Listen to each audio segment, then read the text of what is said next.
So let me tell you why it's so hard to date a single mom and to date while being a single mom. So I recently met this guy while I was out, met him in the wild. Everything was great. He was super cute. We were vibing. He got my number, and then we continued to talk afterwards. Now, the problem with this is I only have certain days that I can see someone. There might even be a week or two that goes by where I just cannot see you.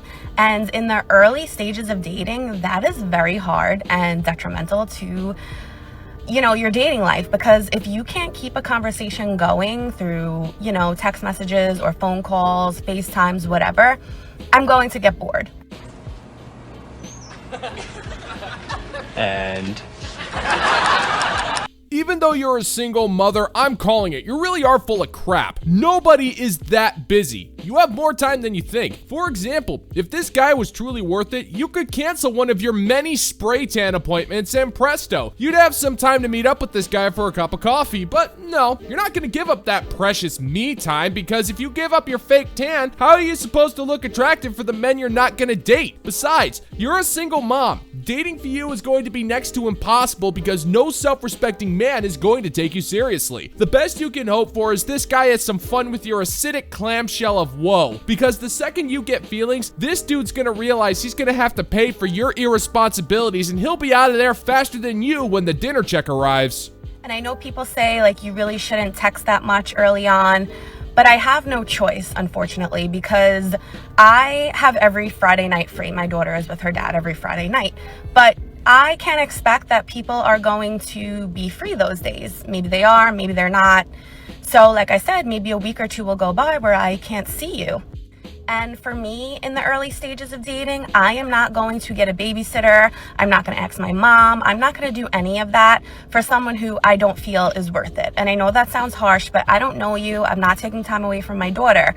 Later on, if we decide that things are going well and we really get along, I don't have a problem getting a babysitter, but then it's a no from me. That's not my problem. It's yours.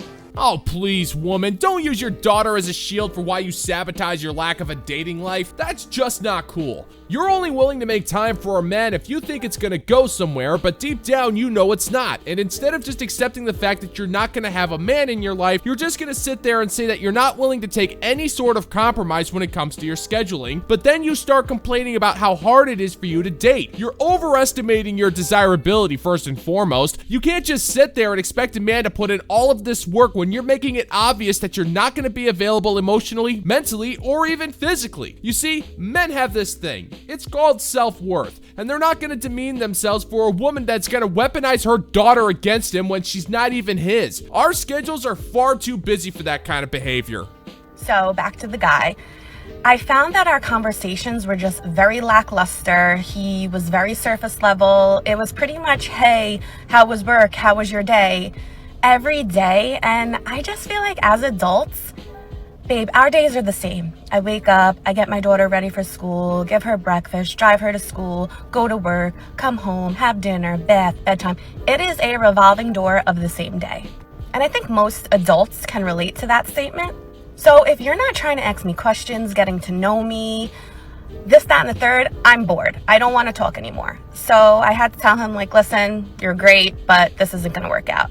I need a ping pong back and forth kind of conversation.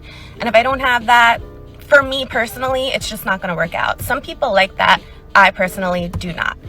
So the search continues. And just know if you're going to try to pursue or date a single mother, this is how it's going to be. So. But it takes more than two to tango, or something like that. You know what? I'm actually kind of impressed. I never thought I'd live to see the day where a modern woman would completely screw up a ping pong metaphor. Now, I know these aren't the type of balls you're used to handling, but you're gonna have to hit the ball back into the guy's court in order to make ping pong work. So that means asking questions and talking about the things you like and making topics interesting. Now, I know that's impossible because you lack any interest at all, but you can't completely rely on the man to come up with all the conversation topics. Believe it or not, you can actually change the subject to something different. I know, who knew, right? But instead, you decide to give him nothing and then get annoyed when he's not turning your goat piss conversational skills into gasoline. You've essentially Kobayashi Maru'd this guy and put him in a no-win scenario. But I guess I can't really be all that surprised. I have literally met topsoil that's more interesting than you. To all the people who are like, she doesn't want to work, she wants to marry rich and like have a fantastic life. Oh my god, she must be so lazy. She must like not be very bright. Like she's just not very capable, you know? Let me tell you, I went to Berkeley and I got my master's at USC. I'm extremely, extremely overeducated. And you know what I did with that overly educated brain of mine? I figured out the smartest thing I could do. The most efficient usage of my time, my energy, my resources for the most optimal path. No, and I don't care. I don't think you know what you're doing here. First off, having a master's degree is nothing special, let alone a flex. It proves that you were dumb enough to go to an overrated political indoctrination camp and take out a loan at an interest rate that can only be described as extortion, and then paid them a boatload of money and got a piece of paper stating that you read books about marketing. That doesn't make you smart. It just shows how easily manipulated you are and how you're irresponsible with finances. Second, your smug and condescending demeanor immediately nullifies anything you're about to say because nobody takes that kind of attitude seriously. And third, it's no secret that a woman dates up. But let's be real. The reason why she wants to marry rich is because she wants to leech off a man's resources so she doesn't have to work anymore. And if she's marrying a rich man because she wants his money, then she's probably not capable of providing anything to that man that he cannot provide to himself. Therefore, she is lazy and doesn't have much worth. I know it, your family knows it, dogs know it. Use that big juicy brain of mine. This brain that has been used in an advertising career, a career in tech, international business consulting. I've done it all. I've worked with Heineken, I've worked for Samsung, I've worked for Unilever, I've done things for H&M. And you know, I finally used this big, extremely competent brain and I really figured it out. And the smartest thing that a woman can do is marry rich, so she doesn't have to work.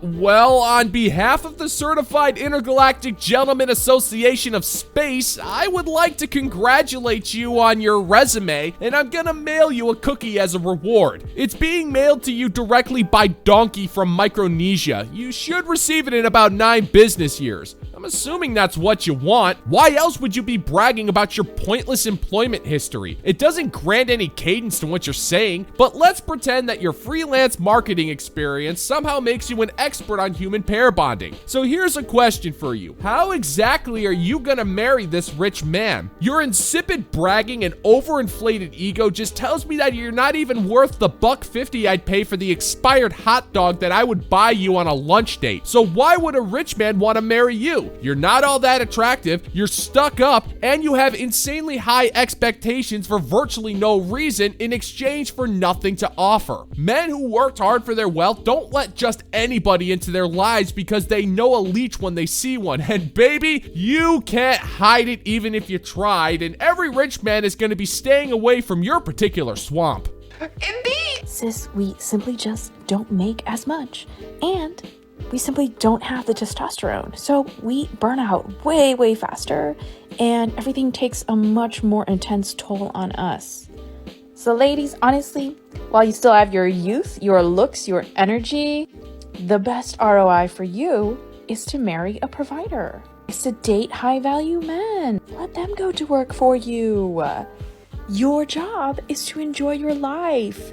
You have so many creative passions. You have so many hobbies. You have so many things you want to be doing. So many things you need to buy. You don't have time for a job. At least not a 9-to-5 job. Slaving behind a desk. Not for us, sis. You're boring! You're fucking dull! You have nothing to say! You are a one-hived mind twat waffle!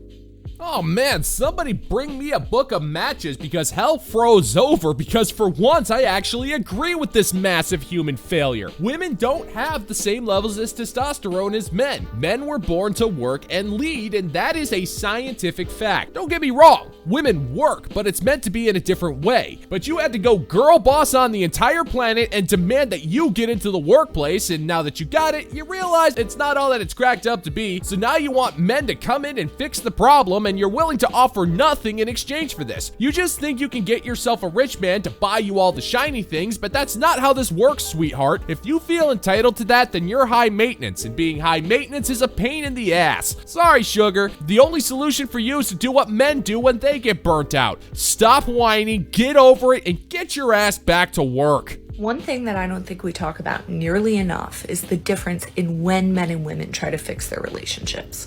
Because women will try to fix it before it falls apart, but men will try to fix it after it's already been broken. And of course, this can be a generalization, but let me just explain what I mean. When a relationship starts to break down, women will usually try to find a way to stop it.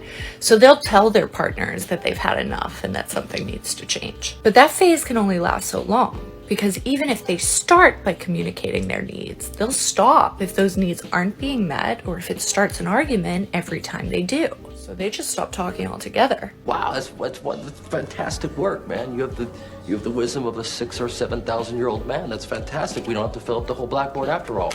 Well, in a perfect world, you'd be right, but much like your body, this world ain't perfect, and oddly enough, reeks of old oatmeal. Ideally speaking, a woman should openly communicate her concerns about a relationship, and that should be enough. But let's be real here. What you call communicating is what most men would call mind reading. The best we can ever hope for is you mentioning something that's bothering you in passing when we're barely within earshot, and then you get furious with us when we don't hear you and accuse us of not listening. At worst, you transmit your thoughts and leave less than subtle hints that we need to do something better. Either way, it ends the same, with you getting angry and the man doing everything he can to fix things. This can only go for so long until the man gives up just to try to avoid arguments whenever he can, because he knows no matter what he does, he's just gonna annoy her even more and make things worse. And all of this could have been avoided if you just opened your mouth and calmly told your man what was wrong. But if you did that, then you'd have no content for TikTok. So where's the fun in that?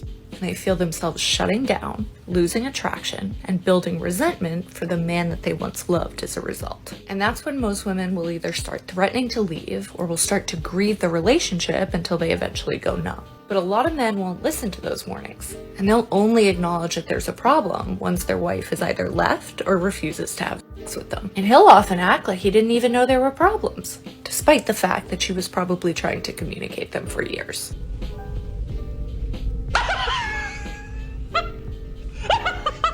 So you weaponize bedroom fun time with your man every single time he does something that bothers you. That's pretty messed up. It's manipulative and destroys the man emotionally. If you're in a committed relationship with a guy who's even halfway decent, he's not gonna disregard your concerns, but he can only do something about them if you clearly communicate. And let's be real here, how often does that actually happen? Contrary to your fifis, men are not mind readers. We don't pick up on subtle hints. In fact, most men would respect you more if you were just upfront with everything. But then your fantasy is ruined because he's not your true love and not in sync with you or able to manifest your thoughts into reality or some crap like that. And when you decided to stop sleeping with him over this stuff, yeah, he is kind of blindsided because he would have fixed the problem if you had let him know what was broken. But you're so dead set on being right that you'd rather hurt this man than put in your end of the work to maintain the relationship. And even then, they don't really think about how to save the relationship. They just think about how to make her stay or how to make her want to be intimate again. So they say all the right things and make all the big promises until you give in, because getting back to normal is the goal, even if the norm looks an awful lot like misery. And a lot of women will choose to go back during this time, because he's finally saying everything that she's always wanted to hear. And she'll think that him actually paying attention means that he's finally taking her seriously, because we're taught this toxic principle that some people just don't know what they have until it's gone. But a lot of those men will revert right back to their old ways as soon as they get what they want, because they don't have to follow through if the problem is fixed as far as they're concerned. The sad part is that we don't want to hate the man that we love. and we don't want to resent him. So we do everything we can in order to stop ourselves from getting there. We try to fix it before we don't want to be touched. But you don't want to listen until we refuse to let you touch us. And we try to talk to you before we file divorce papers. But you don't want to listen until you're begging us to rip them up. So please just listen to her when she talks. Because I promise that it's a lot easier to fix it when the love is still there. But it can be almost impossible to fix it.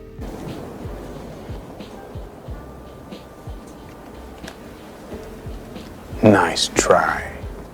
Oh my god, are you seriously trying to cry over your own speech? Woman, you are describing an emotionally toxic relationship and applying it to all men. And on behalf of most men, even though I don't really want to, screw you. It's not our fault that you've chosen terrible men. Don't put your failures on us. Most self-respecting men will bend over backwards to try to make things in a relationship work. Like I said, we have a natural drive to want to fix things when we know they're broken. Most of us will put our money where our mouths are when it comes to making things work, but you're not talking about that. You're talking about making a man change to suit your needs and then getting furious with him when he doesn't. Maybe instead of just blaming us for your failures, which you have in abundance, maybe you should try and see why you keep doing this to yourself. And then when you finally make that realization, do us all a favor and just keep it to yourself, because you're not worth our time and we couldn't care less anymore.